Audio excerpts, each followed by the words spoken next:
Bismillahirrahmanirrahim. Al-qaidatul ula, kaidah pertama. Idza taharrakatil waw, lamun berharakat apa al waw wal ya ulan ya. Ba'da fathatin, ing dalem sawise harakat fathah. Muttasilatin kang sambung fi kilmataihima ing dalem rong kalimate waw lan ya. Ubdilata maka ganti apa waw lan ya dan ganti alifan ing alif. Mithlu sona separin lafad sona wa ba'an lafad ba'a asluhuma uti asli lafad sona wa ba'a. Iku sawana lafad sawana wa bayan lafad baya. Kita insyaallah hari ini belajar kaidah ilal ya. Kemudian perlu kita pahami juga teman-teman ya. Kaidah ilal itu juga harus kita sertai dengan belajar tasrif ya, buka kitab tasrif ya. Jadi kalau kalau kita belajar kaidah ilal itu harusnya pakai kitab tasrif ya. Karena di dalam tasrif inilah itu praktek dari kaidah ilal. Di mana maksud kaidah ilal itu sendiri adalah untuk mengetahui mana huruf asli dan mana huruf yang tambahan. Mana huruf ilat, mana yang huruf soheh. Dan huruf ilat itulah yang diilal gitu. Seperti di sini ya, kita harus paham ini untuk permulaan dari lafaz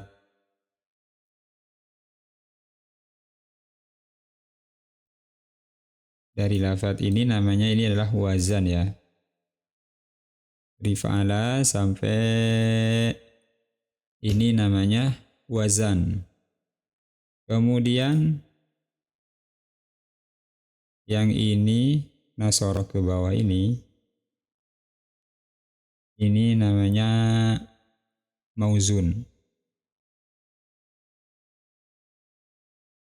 Kemudian penjelasan di samping yang ini namanya bina ya. Maka kita ngebahas sekarang kaidah pertama. Kaidah pertama, kalau ada waw atau ya berharkat jatuh setelah harkat fathah di dalam satu kalimat muttasilatin fi kilmataihima ya, maksudnya di dalam satu kalimat ya, maka waw atau ya yang berharkat fathah diganti dengan alif. Contohnya seperti lafad sona dan lafad ba'a. Aslinya adalah lafad sawana dan baya. Maka dalam kaidah pertama ini kuncinya di sini waw dan iya ya berharkat. Jadi yang pertama waw atau iya berharkat, kemudian jatuh setelah harkat fathah di dalam satu kalimat. Maka waw atau iya baru diganti dengan alif. Maka di sini dalam kaidah tasrif, dalam ilmu tasrif ini kaidah pertama itu masuk kepada bina ajwaf. Itu bisa kita simpulkan juga, berarti nanti setiap bina ajwaf itu rata-rata pasti kena ilal ya. Kena ilal kaidah pertama. Jadi di sini ada lafaz sona. Sona ini kena kaidah ilal. Kemudian dalam tasrifannya, apakah hanya sona? Tidak. Ini di sini pada tasrifannya sona ya, dari sona ini kena kaidah ilal kaidah pertama. Kemudian ini juga nanti kena ya. Kemudian di sini juga kena ya. Nah, pastinya dengan proses beberapa ilal ya, tapi yang jelas di sini sudah kena kaidah ilal. Bina ajwaf, kemudian yang bina ajwaf ya juga kena ilal ini. Di sini ada lafaz saro. Kemudian sama seperti yang di atas ya, saro berarti di sini juga wamai saron, wamasirotan, lafaz ini ya.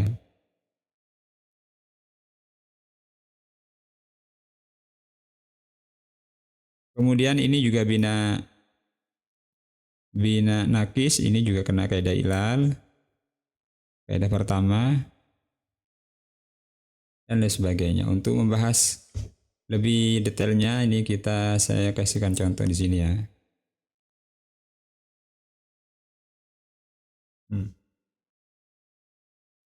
Jadi kaidah ilal pertama adalah ngebahas mengenai huruf illat waw dan ya. Idza taharrakatil waw wal ya ba'da fathatin muttasilah fi kilmataihima ubdilata alifan. Jika waw dan ya berharkat jatuh setelah harkat fathah, ya, dalam satu kalimat, maka waw dan iya-nya tersebut diganti alif. Jadi yang pertama di sini harus kita tandain adalah ada waw dan ya berharkat, ya. Berharkat. Kemudian yang kedua jatuh setelah harkat fathah. Kemudian dalam satu kalimat. Ini harus kita pahami dulu. Jika ada waw dan ya berharkat jatuh setelah harkat fathah dalam satu kalimat, maka waw atau ya-nya wajib diganti dengan alif. Seperti di sini contohnya lafaz sona. Nah, di sini ada sona. Kenapa ini kena kaidah ilal? Nah, karena ini sudah tidak sama dengan wazan. Ini wazannya ikut fa'ala yaf'ulu, ya. Ini fa fi'il, ini ain fi'il, ini lam fi'il. Fa'ala, fa-nya berharkat, ainnya berharkat, lamnya juga berharkat. Sedangkan pada sona, pada lafaz sona ini ya, ini hanya yang berharkat cuma so, huruf sad sama na. Nah, alif ini dari mana alif ini? Sedangkan ini adalah bina ajwaf, maka di sini kena kaidah ilal pertama, yaitu apa? Wawnya diganti dengan alif karena sona ini aslinya adalah lafaz sowana. Sowana. Nah, setelah dibaca sowana ini kan akhirnya sama ya dengan lafaz fa'ala ya. Nah, ini sudah sama. Fa ain fi'ilnya juga berharkat, ain fi'ilnya juga berharkat, lam fi'ilnya juga berharkat, ini juga berharkat. Nah, ketika ada lafaz seperti ini di dalam kosakata bahasa Arab, maka ini tidak bisa. Ini wawnya harus diganti dengan alif.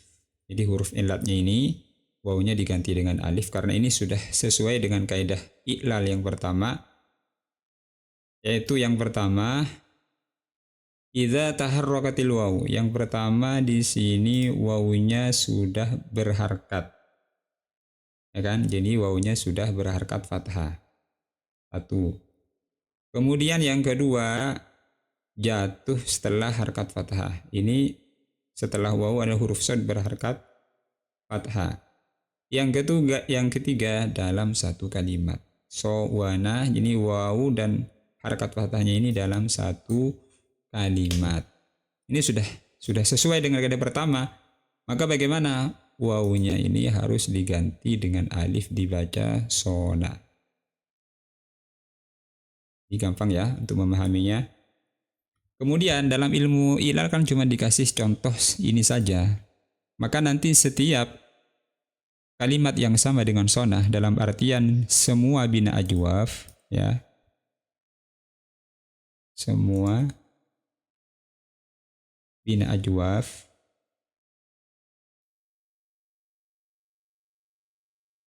ini semua bina ajwaf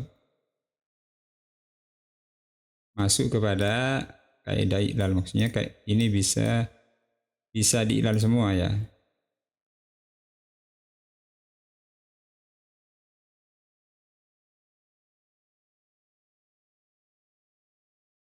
Semua bina ajwaf baik waw atau ya'i itu pasti kena kaidah ilal. Ini yang sulasi. Nanti sulasi yang mujarrad juga seperti itu. Yang sulasi mazid juga bisa kena kaidah ilal. Maka contoh yang lain seperti kana, ya, seperti lafaz kana itu juga sama dengan sona. Ba'a juga sama, khofa. Kemudian kita buka lagi dalam Ini ilmu buku tasrifnya ya. Di sini ada saro, ini sama juga kena kaidah ilal. Kemudian di sini ada lafat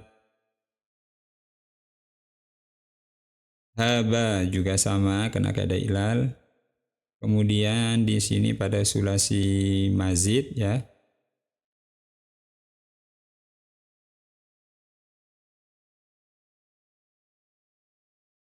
Seperti lafat apo lako ini juga sama kena kaidah ilal. Jadi walaupun yang dijadikan contoh di sini bina ajwaf satu dan sulasi itu tidak harus di sini saja, tapi setiap kalimat yang sudah menyempurnai persyaratan kaidah pertama ini ya, 3 minimal ya, wawunya berharkat, kemudian jatuh setelah harakat fathah dalam satu kalimat, maka wajib diganti dengan alif.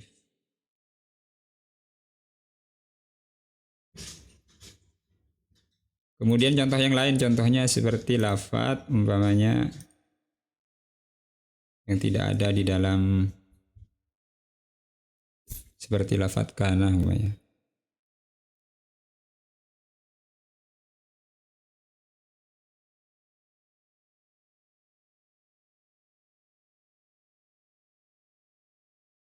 Seperti lafaz kana,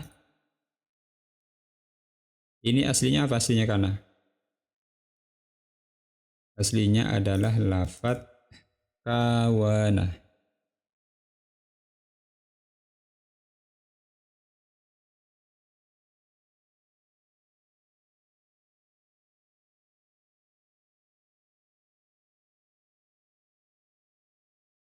Ya sama ya, kawana. Ada wawu jatuh setelah harakat fathah, ya kan? Wawu berharkat jatuh setelah harakat fathah, kemudian di dalam satu kalimat. Maka ini sudah menyempurnakan syarat, wawunya wajib diganti dengan alif dibaca kana. Kalau 3 daripada syarat itu tidak tertunaikan, contohnya ini kita lihat dalam kitab tasrifan tadi, lafaz masdarnya ya, masdarnya lafaz sona namanya.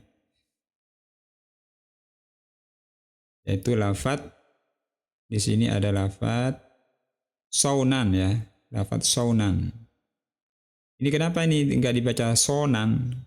Kok saunan wawunya tidak diganti? Karena wawunya di sini mati tidak berharkat. Wallahu alam, ini kurang lebih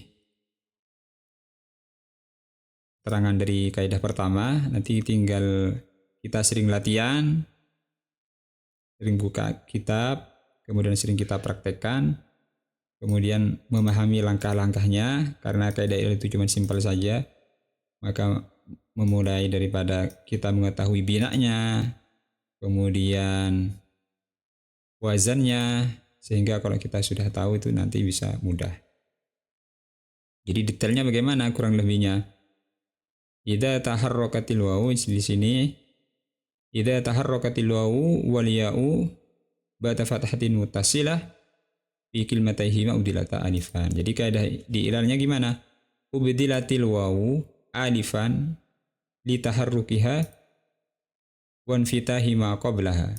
Jadi li taharrukiha fi kilmatin wahidin, kemudian wan fitahi ma qablaha, sebelumnya berharakat fathah maka wawunya wajib diganti dengan alif. Wallahu a'lam bishawab.